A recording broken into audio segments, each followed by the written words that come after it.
something that the Lord has been really impressing on my heart is rest. In Hebrews 4, verse 10, it says, "For anyone who enters God's rest also rests from his own work, just as God did from his. Let us therefore make every effort to enter the rest so that no one will fall by following their example of disobedience." Now, here it says that God rested.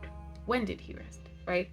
When you look at creation, God created for 6 days, and on the seventh day, he rested. Now, why did he rest?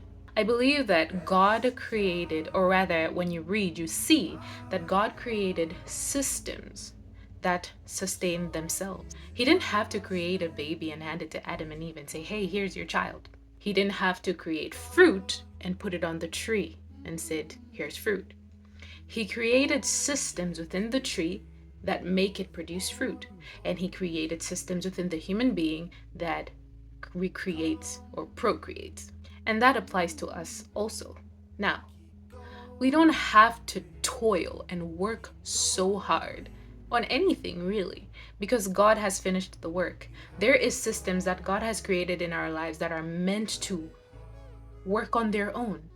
We don't have to work for God's love. And I think that's one of the things that we struggle with.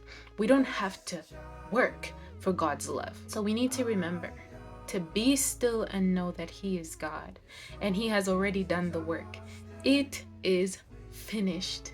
You don't have to toil. You don't have to worry. All the work has been done and you can take your hands off, because God has created a system that works for your salvation, that works for your cleansing of sin, that works for your forgiveness, and sometimes even your food. You don't have to toil to provide for yourself.